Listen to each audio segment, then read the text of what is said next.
Hello everyone, in this video I'm going to show you how you can create horizontal place effect in CapCut PC. So it is super simple and you are just going to add your photos or videos you like to edit.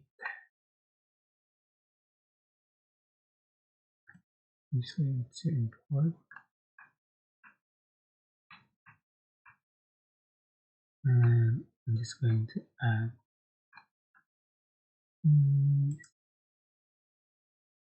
image. Kimetsu. Go to effect and select light effect. So you can find the horizontal place too. This is perfect.